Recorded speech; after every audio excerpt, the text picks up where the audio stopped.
Hi, everyone. Thank you so much for joining us. It's a pleasure to have you all with us today. Uh, for those who I do not know on the call, my name is Joshua Goodfield. I'm the Executive Director of VC Platform. Thanks for joining us today. For those who don't know us, VC Platform is a community for uniting operators in the venture capital world. We are 2,200 plus members strong across 100 VCs in 47 countries around the world. We just got our latest member from Vietnam, so I'm stoked that we get to change that number to 47, which is great. I'm going to introduce a dear friend of the community, Edward Sullivan. If you've been to our summits in the last couple of years, you certainly know Edward and his powerful work that he's done with the community and in building Velocity Coaching. For those who don't know, Velocity Coaching has been a fantastic partner to the VC platform community. Many of you have worked with them. They're beloved by many of our members and the portfolio companies in which our members support. If I can make the connection to Edward and the team, please do email me or message me in the community portal. It is my distinguished pleasure to welcome Edward Sullivan, who I know by heart at this point. I don't even think I need to read my notes. Edward is the CEO and managing partner of Velocity Coaching. He has coached and advised startup founders, Fortune 500 executives, and political leaders for over 20 years. His client list includes folks from Airtable, Clear, DoorDash, Geico, Harry's, Hinge, Masterclass, Polaroid, and many more. He helps startup CEOs and their executive teams scale their leadership skills and build cultures of collaboration, high performance, and psychological safety. Edward holds an MBA from the Wharton School and an MPA from the Harvard Kennedy School. And Edward is going to introduce our distinguished guest, Chip Conley, today. But I will just add a personal anecdote that when I started in my community building journey, both at previous organizations I've been with, Modern Elder Academy has just come up time and time again. And it's really just an inspiration to get to sit and listen to Chip tell his story. And personally, Chip, I'm so inspired by what you've built, and I look forward to hearing directly from you about the story. And so we invite everyone to feel free to ask questions in the chat function. If you would prefer to direct message your question to me, feel free to do that. I'll keep an eye on my inbox or the chat. You can send a direct message just to me if you prefer. And I'm going to pass it over to Edward. Thank you both for taking the time to do this. We all benefit so much from this, so thank you. Thank you, Josh. Thank and you. thank you, Chip, for joining us. I'm really excited for today. I always love chatting with you. And this is our first or second like public chat, right? We have lots of side chats. This is one of the first times we're really doing a public chat. And I'm excited about that. But we're going to talk as if it's a private chat. So we're going to talk about private chat. I like that. Just us kids hanging out, having a conversation. Well, that is actually one of the magical things about you, Chip, is anytime I think anyone speaks with you, it does feel like a private conversation. And anytime I've seen you on stage, anytime I've seen any of your, I've seen a number of your book launches. I, obviously watched some videos of some of your speeches, and you have this incredible ability to establish rapport with an audience that makes everyone feel like they are being spoken to directly. And it's one of the things I appreciate most about you. Before we launch in, I should share your bio here that your team was nice enough to share. Chip Conley is co-founder and executive chairman of MEA, formerly Modern Elder Academy, and a renowned entrepreneur, best-selling author, and dynamic speaker, celebrated for his innovative approach to leadership and hospitality. As the founder of Joie de Vivre Hospitality, he expanded a single boutique hotel into the second largest boutique hotel brand in the US. In 2013, he joined Airbnb as a head of global hospitality and strategy, mentoring its founders and helping shape its culture during a rapid growth phase. Inspired by his own midlife journey, experience at Airbnb, and extensive research and collaboration with thought leaders in the area of aging, Chip co-founded the Modern Elder Academy, MEA, the world's first midlife wisdom school. With campuses in Baja and Santa Fe, MEA offers transformative programs to help individuals navigate midlife transitions and cultivate a renewed sense of purpose. And you're also a very successful and influential author. We won't go with your list of books and best-selling books, but Chip, I'm really excited to be here with you. And thank you for making the time. Yeah, thank you. I mean, Edward, it's I've always enjoyed our rapport, and I really appreciate the fact that you and I are teaching a workshop soon enough, and we'll talk about that at this point. But there's a lot to be learned from each other, and I enjoy being with people who I can learn from. And so I learn from Mm, you, and hopefully you learn a few things from me too. So yeah, yeah, I do every time I interact with you. And yes, I mean, our theme today is finding passion and purpose after an entrepreneurial exit. Chip and I are leading a retreat in his Santa Fe location on that topic in February. Um, and I'm so excited. We want to get into all that, but first, let's learn a little bit about you, your journey, how you manage yourself and your energy, how you think about hospitality. A lot of people calling in or watching this produce their own events. So would love to get into some of Chip's tips for yep. hospitality. But let's start at the beginning. How did you end up becoming an entrepreneur? What was your journey into entrepreneurship? I was an entrepreneur when I was a teenager. I was always starting new businesses. Started a little restaurant in my parents' kitchen and dining room, and started a neighborhood newspaper. So entrepreneurship was sort of in my blood. I was the firstborn and the only son of two parents Mm, who both went to Stanford. I ultimately went to Stanford and Stanford Business School as well. Um, when I was an undergrad at Stanford, I actually had a couple of businesses I started, and I enjoyed that. And then I went straight into business school. I went from, I joined Stanford Business School at age 21. wow. I was the youngest guy in my business school class, and the next youngest guy was Seth, or sick person was Seth Godin, and so we wrote a book together our second year of business school. But I You wrote was a very book in clear. business school with Seth Godin. I did not know that. Oh yeah, we wrote a book Oh, wow. called Business Rules of Thumb together, and partly because we hated being in class, so we wanted to get credits for going out and talking to people about their rules of thumb of business. So, long story short is 2 years, 2.5 years after I graduated from Stanford Business School, I decided to start a boutique hotel company, partly because I kept seeing that there were all these friends of mine coming to San Francisco to visit, and nobody ever stayed in a hotel. They always stayed on my couch in the living room. I was like, okay, focus group of one. Like, why are you Yeah. staying on my couch? Why are you not booking a motel, hotel, bed and Mhm. breakfast? This is obviously way before Airbnb.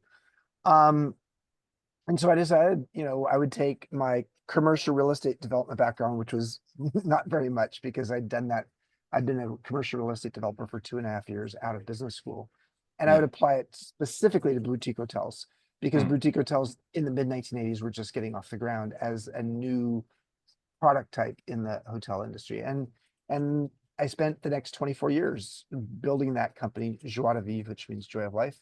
mhm. 52, we created 52 boutique hotels around the state of California, each with their own name, its own name. And Joie de Vivre was the umbrella brand. Um, and that's really how I became a, an adult entrepreneur as opposed to a teenage entrepreneur. Uh-huh. Yeah. Yeah. Although knowing you, you brought some of that youthful energy into all of your enterprises. Still Still do at do. age 60, at 64. I would say, yes, I still am somewhat sophomoric in how I look at the world and my sense of humor, but also the kind of energy and zest Yeah. that I try to bring to a business. Yeah. Yeah. Who were some of your early inspirations in entrepreneurship, in running businesses and leadership? I mean, you have such a developed philosophy of leadership yourself. Who influenced you? No, it was really a mixture of people. I was fascinated by psychology. I only took one psychology class at Stanford undergrad. Um, but I always liked it. But I knew it was not like I didn't want to be a psychologist, didn't think it was a career path for me. So some of the influences I've had along the way have been psychologists, and not my own psychologist, but people Mhm. like Abraham Maslow or Viktor Frankl Yeah. or Eric Erickson, just psychologists, Carl Jung, um, people who had written significantly about psychology. What Hmm. really influenced me as a leader was the idea that the most neglected fact in business was that we're all human. And so how do we understand humans better? And so I ultimately wrote a book called Peak: How Great Companies Get Their Mojo from Maslow, based upon applying Maslow's hierarchy of needs Hmm. psychology theory to organizations, and to, in essence, creating a hierarchy of needs for employees, for customers, and for investors. Um, And that book, became a big seller. And everybody from Tony Hsieh at Zappos to the Southwest Airlines folks to John Mackey at Whole Foods, they all sort of adopted that business philosophy. And Mm. ultimately, that was why the Airbnb founders approached me after I'd sold my company. Was they said, "Listen, we've read your book Peak. We want to be a peak company. Will you come in and Wow. help us?" The last thing I would just say is Herb Kelleher at Southwest Airlines. When I Yeah. was so I started my company when I was 26. When I was about 34, 33 or 34, my company had grown a lot. I mean, I had 5 or 6 hotels. I mean, imagine being 34 years old, you have 5 or 6 boutique hotels around San Francisco. And so what I knew pretty quickly was that culture was the most important thing we needed to get right in a Yeah. hospitality business. So I thought, this was like the mid 1990s. I thought, like, who do I reach out to who knows a lot? Actually, it wasn't even mid, it was like early 1990s. Who do I reach out to who can teach me something about culture? And I decided I like Southwest Airlines culture. And I reached out to the CEO, Herb Kelleher, who was ultimately CEO for 37 years. And for Yeah. 10 years, we became pen pals. Never met the man, and Wow. never even had a phone conversation with him. But Hmm. I wrote him a letter and asked him some leadership and culture questions. And he answered it. And he said, "I really liked your questions. You can write me once a year and I'll answer your questions." And so for 10 years, that was the that was the sort of, pen pal mentor from afar Yeah. business relationship I had with him. So he was an influence as well, for sure. Yeah. I love that he one made time for that, but two had boundaries around it too, right? He's Yeah, like, I'll do once a this, year. but write me once a year. Yeah, yeah. He was very Yeah, clear how available. yeah. And let's be clear, I came at him originally saying, like, "I would like you to be my mentor." And yeah, he said, like, "No way." In fact, it was not even him who said no way. It was his assistant, Colleen Barrett, who ultimately, his executive assistant became the president of Southwest Airlines because Wow. he was such a spotter of talent. Yeah. And he could see literally that his executive assistant had such a talent at building culture that he elevated her over time, and she became the first female president of an American airline. Wow. Wow. That's incredible. And from EA to president. Yeah, yeah, Like, what a meteoric rise. Let's great talk a little story. bit about you and kind of I'd love to help folks understand a little bit more about like your personal why. Like how do you derive a sense of purpose in your work? How do you keep it front and center, right? How do you balance the need for like expressing that purpose with just business reality as well? Because sometimes those two things are in tension. Yeah, I mean, I think that when it comes to purpose, we in the US have sort of a weird relationship with purpose. We tend to think of it as a possession, it's a noun, when in fact, I think, if you don't do the verb, you can't have the noun, and the verb is to be purposeful. So to me, the shortcut to understanding what is purpose, where do you have your purpose, is something that excites you or agitates you or makes you curious, or something that actually feels neglected from earlier in your life. And those Mm. four paths have led me in many directions toward different purposes I've had along the way. And you Um, said something that excites you, something makes you curious. something excites you, agitates you, makes you curious, or something that feels neglected that you were passionate about earlier in your life. And is Those that Chip are Conley framework, those that four? that this is the Chip Conley, one of the Chip Conley frameworks Wonderful. around Yeah. purpose. So, Okay. um, so for me, my sense of purpose it's constantly evolving. You do not have a singular sense of purpose. You also have a big P purpose and a small P purpose. The big P purpose are the kind of things you have on a LinkedIn profile. The small P purpose are the kinds of things people say about you at your eulogy. So Mm. purpose is a complex topic. Um, Let me just say that I think for me, my consistent sense of purpose my whole life has been trying to do things that haven't been done before. So I've really enjoyed being a pioneer. Um, disrupted the hospitality industry twice. Once as a boutique hotelier, secondly, in the very early days becoming the modern elder of Airbnb. We'll come back to that story. Yeah. And then now disrupting, higher education as well as retirement communities, because we actually build these wonderful regenerative communities for our alumni. So of MEA. So I think that my biggest purpose is the idea that I like to try something that hasn't been proven yet, Mhm. and and try and see if I can make it work. And of course, you're going to have failures if that's the way you do things. And I have had my share of failures.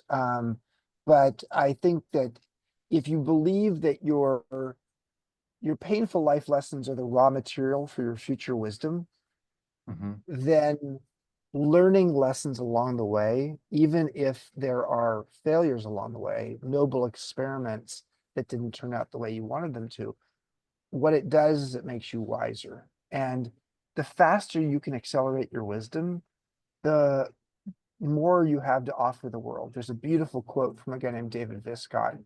Um, and it is the purpose of your life is to discover your gift. The work of life is to develop it, and the meaning of life is to give it away. And I Mm. could replace the word gift with wisdom. The purpose of life is to discover your wisdom. Mhm. The work of life is to develop that wisdom. And the meaning of life is to give that wisdom away. And Mm. that's really how I've seen my life. And I started a practice that I think is very relevant to those who are listening and watching this right now. Um, it's a wisdom management practice, because I think wisdom, we are moving out of the knowledge era into the wisdom era, in my opinion, in the Yeah. organizational world, because the knowledge era is now defined by AI, and we all have access to it. So in some ways, yes, how you use AI is a distinct competitive strategic differentiator. But the reality is that knowledge is now much more commoditized than it's ever been. And so therefore Mm. wisdom, in my opinion, becomes more important. And wisdom is really understanding how do you metabolize life experience or a team experience. So let me tell you the quick story here, and then I'm going to shut up and let you ask more questions. No, that's great. The At age 28, when I was 2 years into being CEO of my boutique hotel company, I was clueless. At 26, when I started the company, I didn't realize I was clueless. At 28, I realized I'm clueless. And so I started to practice. Every weekend. I would sit down and spend 20 to 30 minutes making a list of bullet points of my key lessons of the week, personally or professionally. And I'd say, here's what I learned. I mean, here was the specific experience in the lesson. Here's what I learned from it, and here's how it will serve me in the future. And so, long story short, that is how I took it, things that I learned along the way, and created a weekly practice of actually metabolizing that experience, and then asking myself, Mm. how could it be helpful to me in the future? Now, I've been doing that now for 36 years, and it definitely accelerated 36 my wisdom. years straight.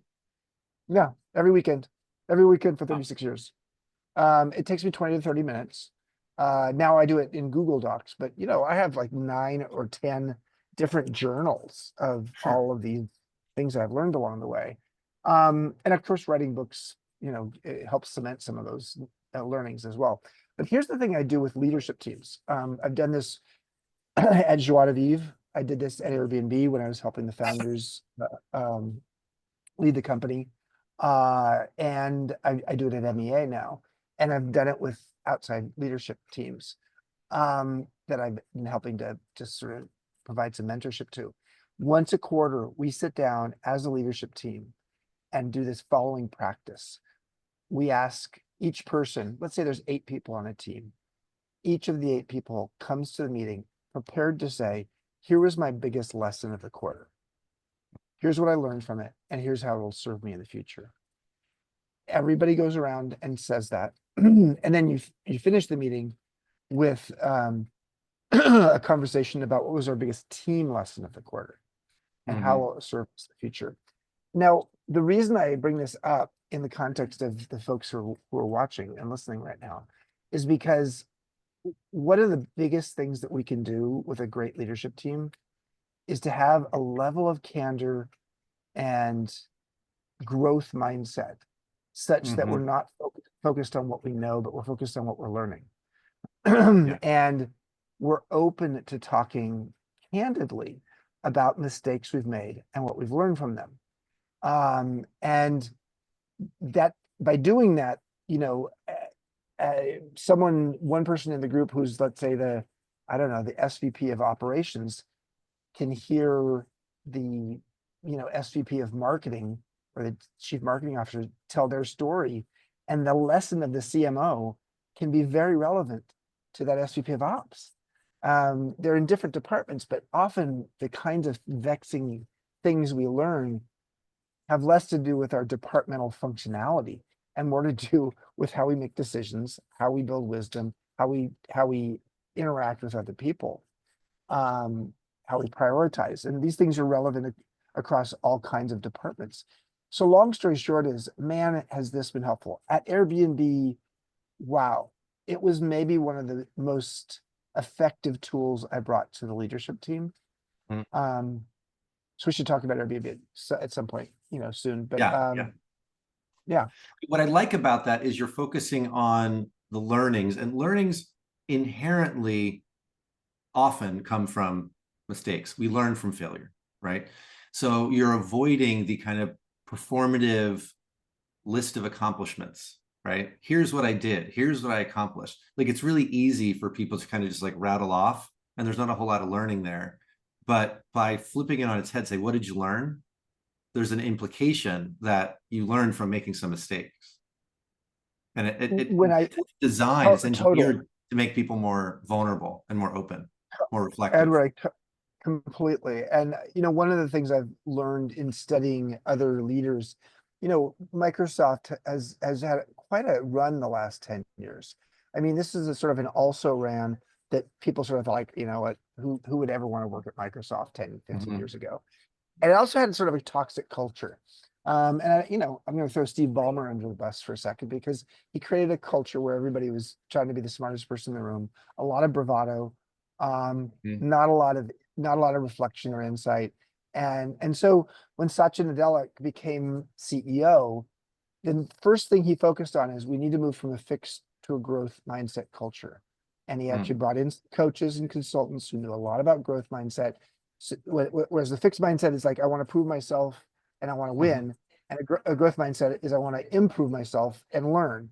And so Yes. Microsoft made a shift there where they said, this is less about who's the smartest person in the room, less about patting ourselves on the back, less about covering our asses. It's more about actually showing what we're learning and what's our process for creating learning for our teams. And I got to tell you, 10 years later, Microsoft's, valuation has, I don't even know how much it's gone up in the last 10 years, but it's gone up a lot.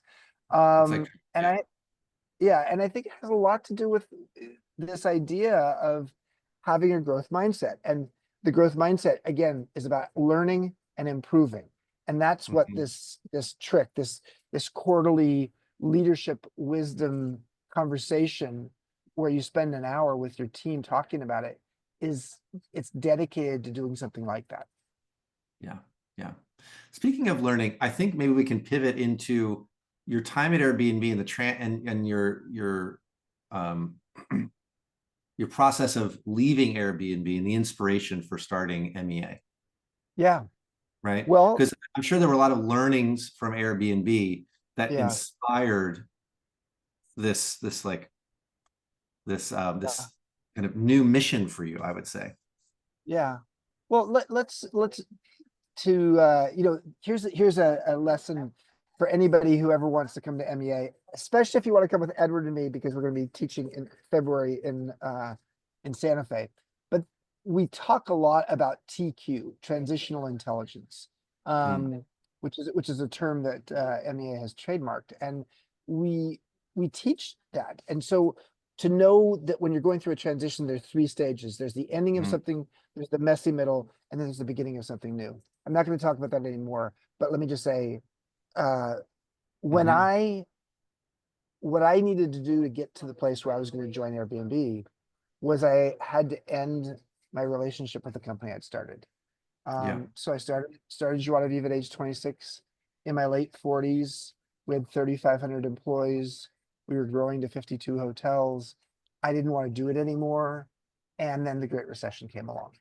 And between the Great Recession coming along and me losing 5 male friends to suicide, ages 42 to 52, 3 of them entrepreneurs during the Great Recession, having a health crisis myself, an NDE, near death experience, having a bunch of other stuff happen.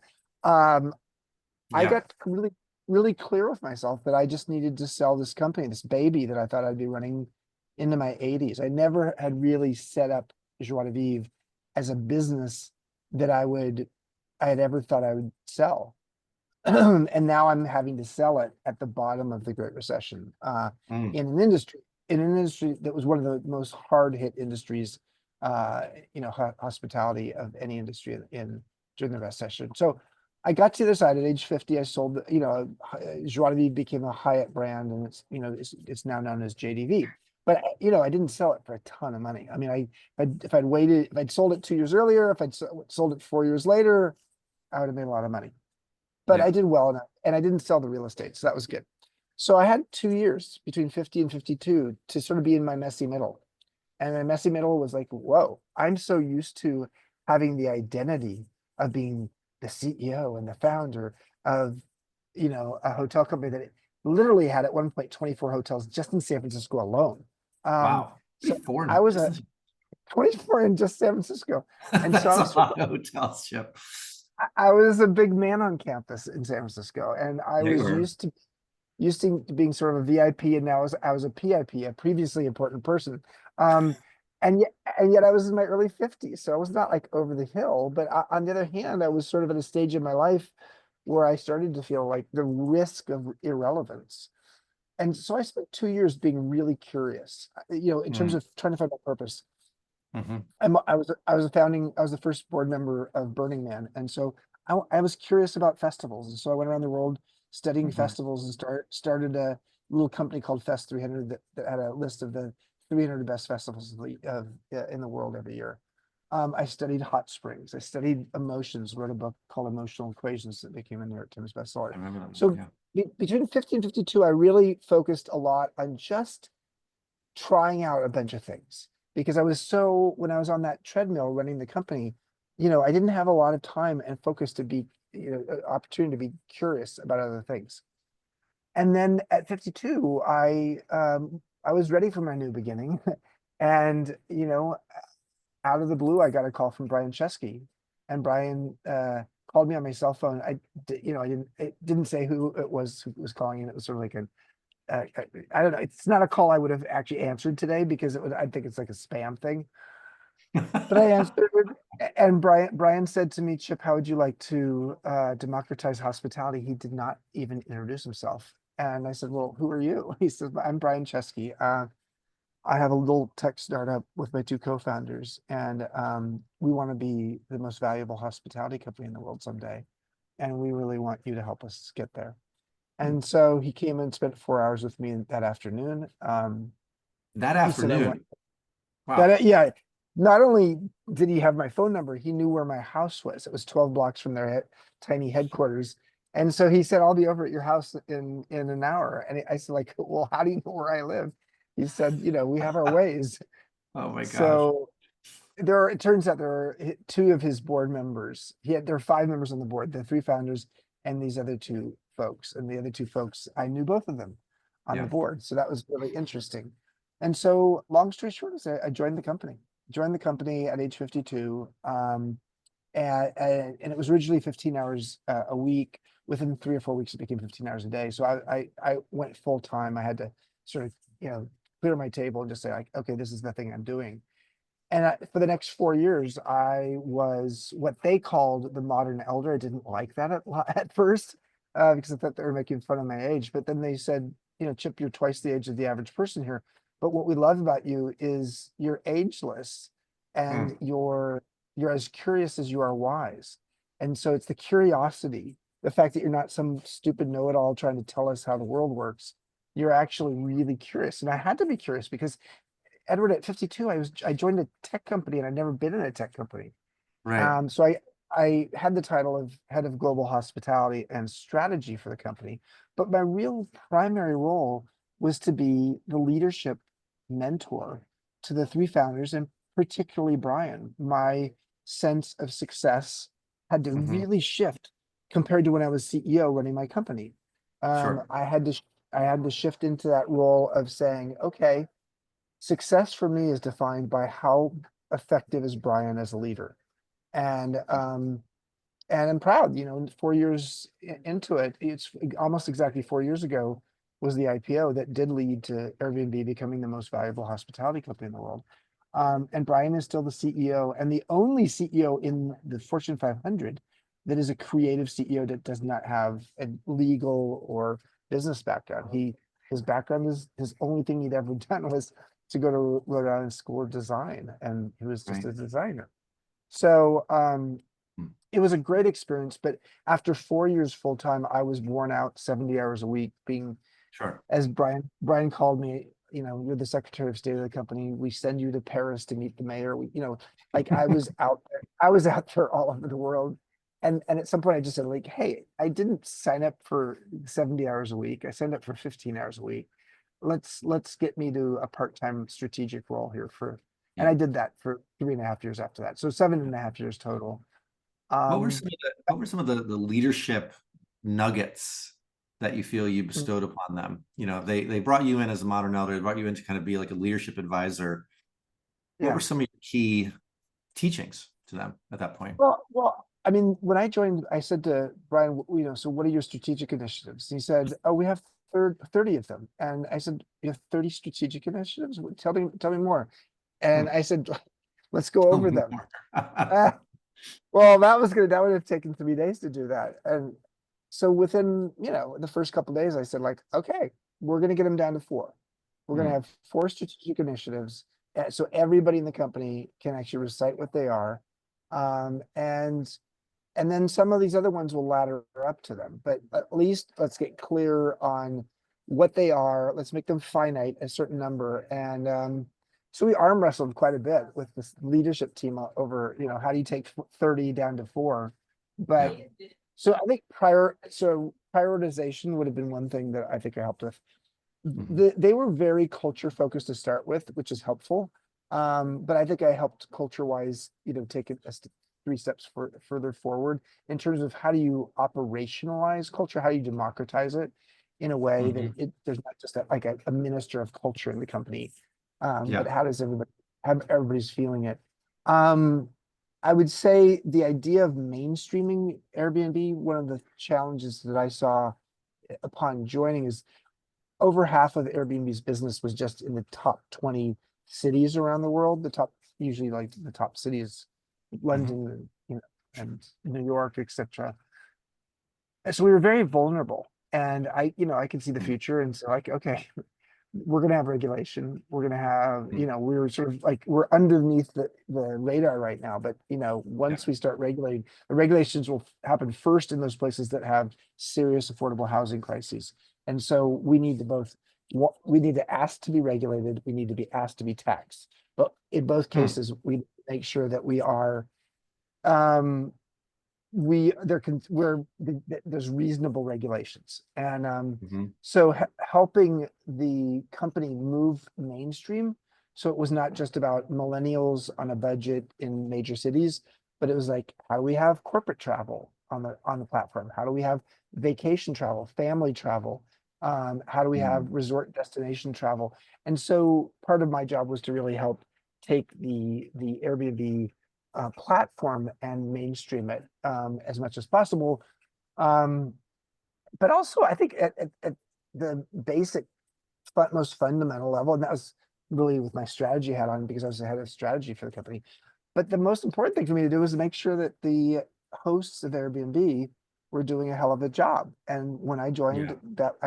that was not the case. And No. um, so, how do you introduce consistency, quality, uh, if with a platform that is as disparate as Airbnb is, and I used to say it's not about consistency really, it's about dependability actually. And Mhm. there's a difference. Consistency is like Holiday Inn, but Right. dependability is you got what you I know it's going to expect. be good. Yeah. What Yeah, you or expect. I I got what see. I expected based upon the listing. And so we needed to get really good at Airbnb in terms of being able to understand accuracy, Yeah. and shift the guest satisfaction survey such that our guests did our job for us. The Mm, guests were really helping us to improve the product. And then we saw the nice thing about the Airbnb versus the hotel industry is that everything's automated. So right. guest satisfaction survey comes in, we can then say to the host, hey, here are 3 things you need to work on. Mm. You don't have that kind of feedback loop in the bricks and mortar hotel industry. No, So people only give our give feedback if they're not happy with something, really. yeah, You know. or they do it on TripAdvisor. So it's not even on Yeah. your platform. Right. So Right. yeah. So it was a fascinating experience. This might be a good opportunity. I mean, a lot of folks who watch this especially in the VC platform community, they run their own founder retreats. They they put on their own events. Josh at the top of the call was saying, like, he runs a summit, 2 summits, one in Europe and one in North America. I would love to learn a little bit about Chip's tips for successful retreats, Chip's tips for successful hospitality. Like, what is your kind of like your overarching philosophy there? The key, first of all, whenever you're gonna have any kind of meeting, whether it's a retreat or just a 30-minute meeting in the office or wherever you're doing it or on a Zoom call, having clarity about why the meeting's even happening is Mm, essential. And if it's a more extended meeting, like a half-day thing or it's a retreat off-site, having clarity about why are we doing this and what do we want to get accomplished, and at the end of the retreat, how will we know if we've actually succeeded at that? yeah. So some of it's just the basics, some of it's like the basics of like, okay, like how do we know if we're successful? But I would say beyond that, one of the most important parts about a great retreat is the idea of deepening connection. And Mm, so to have a retreat that was just almost like any hour-long leadership meeting you'd normally do in the office or on Zoom is missing something. You really yeah. need to have the opportunity for people to get to know each other a little bit better. Mm, And whether that's having a great facilitator, a lot of startups don't like spending money on a facilitator to come in, and yet yeah. sometimes it requires somebody to have the objectivity, a coach, Hmm. like you, Edward, and your team at Velocity, to be able to sort of see blind spots that the team is not seeing. Right. But I'd say, number one, clarity about what you're trying to accomplish and what defines success. Number two is deepening relationships. And how do you do that? Well, sometimes it's, icebreaker questions. One of the things we used to do and we do at MEA now is this question of, if you really knew me. My name is Chip. And if you really knew me, Yeah. you'd know. And then I'll talk about something that people wouldn't have known about. And the exercise I talked about earlier, which is the quarterly leadership lesson, the building of wisdom. So I think that's an important piece. I think doing something that actually feels like you couldn't have done it in the office or you couldn't have done Mm, it in a normal Zoom call. So that means like a brainstorm, like hmm. that could be an experiential exercise. Uh, we do leadership retreats all the time at our 2 campuses. We have a campus in Baja on the beach. We Yeah. and then we have our campus in Santa Fe, which is a regenerative horse ranch.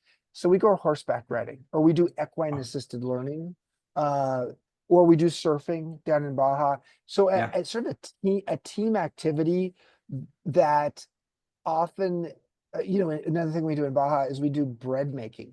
That's like I really love the team bread building. making. Or we do margarita making and learn how to make great guacamole and margaritas. So something that actually is a little bit out of the ordinary, that's sort of Hmm. fun, that actually builds the team a little bit. So yeah, so we do these all the time at MEA now, but I've been doing these as a CEO or as a senior leader for a long time. So I do believe that the IRL experience, the in real life experience, Yeah. especially in an era where we're on Zoom all the time, becomes that much more valuable. Yeah. I mean, there's often a tension between content and connection at these events, right? The content is like, I came here to learn something. I want to take notes. I want someone to provide an insight I wasn't going to get elsewhere. And the connection is kind of what you've been talking about. How do you think about that balance? Because I think a lot of people watching this are, in conflict with themselves or with their teams on that. You'll have like one part of the company says, we need more content. It needs to be like very heads down, we need to be like doing the hard work. Where's the strategic, plan we're putting together? And other people, as you just said, we need to spend more time connecting. How do you think about that relationship? I think they're both obviously very important, but I think in some ways connection happens before content, in my opinion. The reason for that is I agree. because without connection, it's easy to get into an intellectual jousting match between people on content. Because there's maybe less of an openness to trying to understand someone else's point of view. And the value in developing connection, developing people understanding each other. I'll never forget one of the first Airbnb offsites that I led, and so I would lead a lot of the offsites, even though I was in house, or sometimes bring people from out of house to help lead them, but I'd lead it with them. When we did personality typing stuff, I would have done the Enneagram, which is my favorite, but we did Myers-Briggs partly because we used an outside facilitator who wanted to use Myers-Briggs. So we did Myers-Briggs. Well, guess what? We found out that Nate and Brian are exact opposites. Up until that point, what I had noticed with Nate and Brian, Nate being the Harvard trained engineer, very, very scientific in terms of his way of looking, and Brian being sort of the big charisma, lots of personality, creative type. They're like on two different planets. Once they actually realized that they were exact opposites on Myers-Briggs of 16 types, they started to realize like, wow, they have a yin yang kind of relationship with each other. There's a symbiotic relationship, and it has served them so well. This is what I joined the company in early 2013. We did this later in 2013, I would say. So for now, over 11 years probably. The fact that we did that personality typing test was a way to sort of mix content and connection, because what it did was it helped us to understand each other a little bit more. But it also helped us to understand who are people on the team who have a particular expertise, not in a functional area, but in a particular way of thinking or feeling, and that really helped us to know that, for example, one of the members on the team, not one of the founders, but one of the other people, his natural way of making decisions was talking it through with others. And it made everybody fucking crazy, because he talked too much, and he also sounded indecisive because it sounded like he didn't know what he was doing. Right. But we could do this, but we could also do this. Well, what if we did that? We learned from the personality typing kind of stuff is like, that's his learning style. His learning style is that. So what he had to do is, number one, is it meant we were a little more patient with him. But number two is he realized he may want to do that learning style with people who are not the most senior people in the company. He has to find his little circle of advisors that he's doing that with, because when he's doing it and taking a lot of time for the senior people in the company, it's a tax on them, in terms of time. And so it's those kinds of little subtleties. I'd say another thing that I really enjoyed helping Brian with was realizing that not everybody in the company wants to work 100 hours a week. And Brian was rarely in a romantic relationship. So I remember the first Thanksgiving I was in the company, and the prior month we just kicked ass. We'd gone all over. We'd been don't know, we've been in Paris and London and New York. We were doing these, like this little world tour with the leadership team, and everybody was so worn out. And then, the week before Thanksgiving, right at one point, something had happened in New York with legislation, regulatory stuff that was problematic. That Brian, on a Friday night, wanted all of us to come into the office, I think at 10 o'clock at night. I was like, oh, Brian, what are you doing? This is like, so, and I learned over The time Friday that after Thanksgiving? Is that what it yeah, was? no, this is the Friday before Thanksgiving, I think it Okay. was. And so the thing I said to Brian on Monday, I said, like, okay, here's the thing. You have almost everybody on the team has a spouse or a partner. Yeah. I want you to send thank you cards to all of those partners and a gift. Let's figure out what is a gift that would be meaningful to, I don't know, Joe Bot, head of products, wife, that she might Yeah. appreciate. Guess what?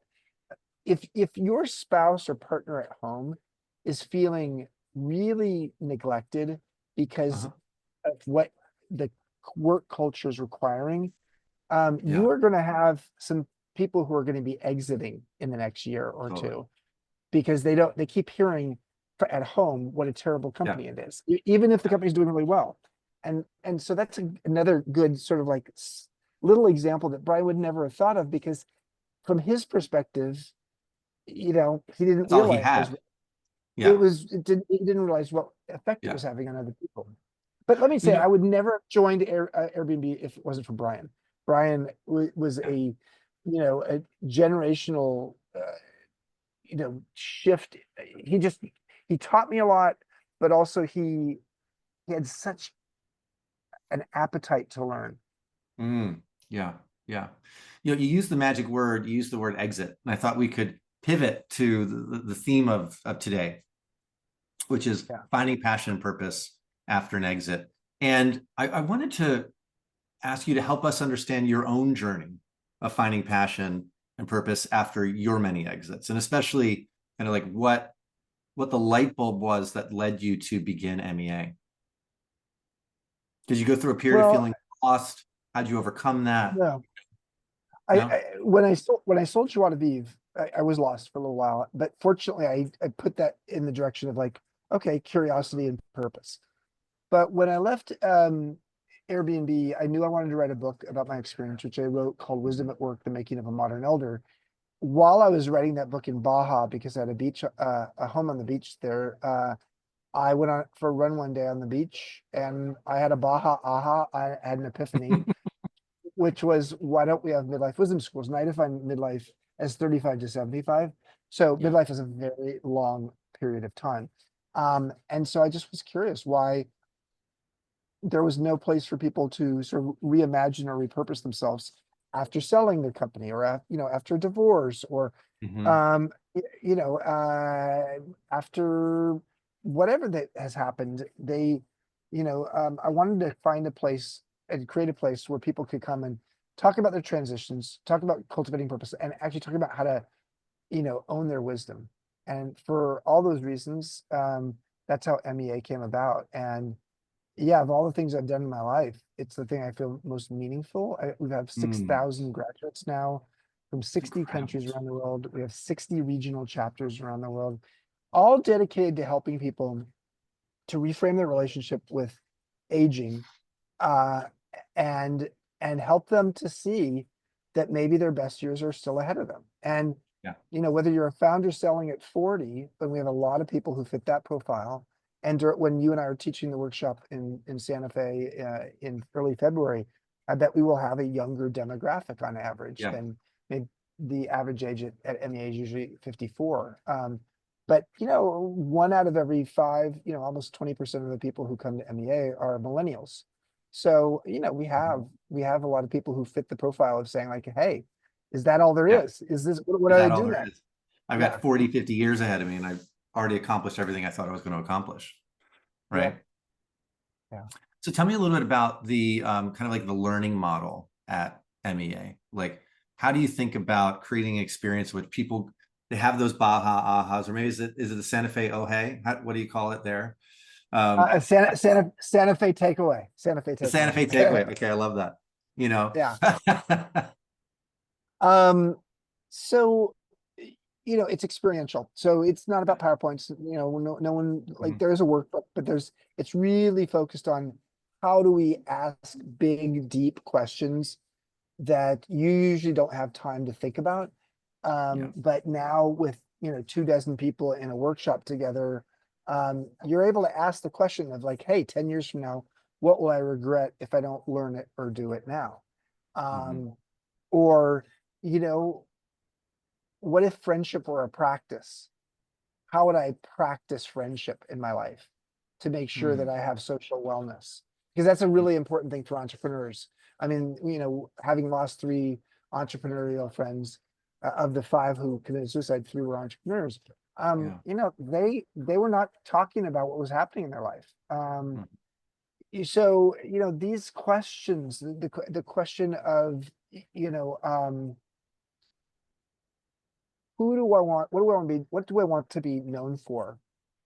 At my deathbed. Yeah. What do I want my eulogy to be about? You know, what, how do I create an environment in which I feel passionate about everything I do and also feel open to constantly learning something new? So the environment that we're in is experiential. It's smaller. You have lots of breakouts and one-on-one groups and smaller groups, Mhm. um, all dedicated to helping people to look at their life with a new pair of glasses, because it's really easy to get caught up in the habits uh, on our career treadmill. And what Like we try to when help you say the people. habits, what's an example of these habits we get caught Um, up? Well, a habit could be everything from, just like how you run a meeting, something Mm. that's sort of functional, to how you see yourself, the archetype. I have to be the Mm. hero. I have to Right. save the day. I don't let, whenever things are not going well in the company, I have to be the one who comes in and saves the day. It gives me esteem. I don't, people don't even know that that's the habit. They don't even see it. Right. But the people who work with them could tell them that. Uh, you know, so it's helping people to disrupt this sense that what they have learned in their life is linear and doesn't have the potential for a major shift. Let me a quick example. There's a Mhm. litigation attorney who came to MEA recently, and she didn't want to do it anymore, but she didn't know what she could do next. And long story short is she thought she'd become a litigation consultant. But it's like, okay, well, that's swimming in the same pond. By the end of the week, she realized that when she was a kid, she loved baking pies. And by the end of the week, she decided she was going to buy a bakery in her neighborhood that had closed during COVID, never reopened. And she realized that's what she needed to do next. But she would never have gotten there on a linear path. She needed to actually do a bunch of exercises that helped her to get clear and dream about what she wanted to do and who she wanted to be. And that wouldn't have happened if she'd just gone to a 2-hour sort of career transitions coach thing, Right. uh, uh, at her community college. So I think for the sake of the workshop you and I'll be teaching together, a lot of the focus will be, if you could, write the script for the rest of your life, and guess what, you can. Um, how, how would you consciously curate that life? Like what, Mm. there are a lot of tools out there for this kind of stuff. I promise you that between Edward, and I know what he does well, and what MEA does well, we're not going to be sort of giving you your standard crap about like, okay, well, let's look at this circle and we're just going to do this thing and that thing, like, oh, what percentage of your life's going to be this or that. It is Right. it is Right. not, it's more of an art than a science, and Mm. it requires some nonlinear thinking. And that's where I think the exercises will do, and the conversations will curate, will allow people to get clear, as I did, that in order to have something new in my life come into my life, I needed to create some empty space. And I That's would right. never have guessed Joie de Vivre to Airbnb to MEA. I couldn't have known it, but now looking back on it, it makes all the sense in the world. Yeah, yeah. And I think there's an insight there in creating the empty space, because frankly, one thing entrepreneurs are not very good at is creating empty space, right? If they're not doing, there's a sense of feeling lost. There's a sense of feeling maybe without purpose, rudderless, I read a stat that depression goes up by like 50% after an exit, the 6 months after an exit, right? A lot of people, they birth this baby, they sell their company, and then they're like, well, now what? Yeah, I was so busy for 15 years, right? Yeah, it's not. Yeah, and so much of what you hear about and talk about, and I've been in YPO for many, many years, is how do you fill your time? But the problem is that it's like people don't talk a lot about the emotional side of it.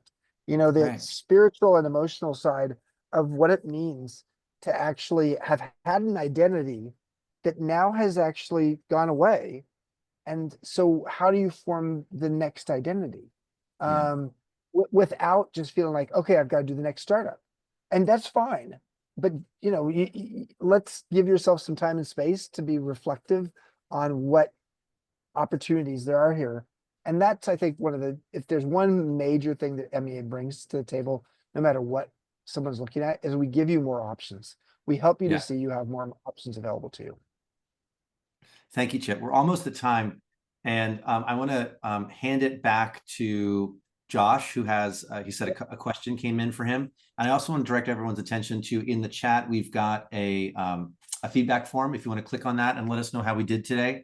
We love learning. We love learning exactly what you want out of this CEO series. So Josh, are you able to jump back in and ask a question of Chip? Yes. And Chip, in the spirit of we like to end these on time, so we'll ask for, I'm going to reframe this person's question to just maybe like one piece of advice. On the topic of career transitions, this was mentioned earlier in the conversation. How would you recommend someone new to the venture capital world without a finance background navigate a new ecosystem? Would love to hear if you have a thought or two on that. So it broke up a little bit there. So someone without a finance background. Is that yeah? So someone who entered venture capital without a traditional finance background. Yeah. Do not. The best thing you can do is to actually double down on what you're good at, because guess what? You are going to be, as my friend Seth Godin says, the purple cow, or the black sheep. So get really clear on what's your gift. I talked earlier about discovering your gift and then developing it. Focus on that, because in your world, you may be quite appreciated because you have talents and skills that are not repeated or by others there. So I would focus on that. And just emotional intelligence is never going to go out of style. So that's also something to look at. I also put in the chat here the website for MEA. For those who want to actually look at the workshop that Edward and I are doing, just go to the workshop section at the MEA website, and you can find our workshop there. Yeah. Thank you, Chip, and thank you, Josh. I think we'll end it there. We're right at the top of the hour. Chip, thank you so much. I know you've had a busy day. We've all been watching the traffic go by you wherever you're at. So thank you. Much love. I'll see you in February, and we'll be talking before then. Thanks all. Perfect. Thanks, everybody. Bye-bye.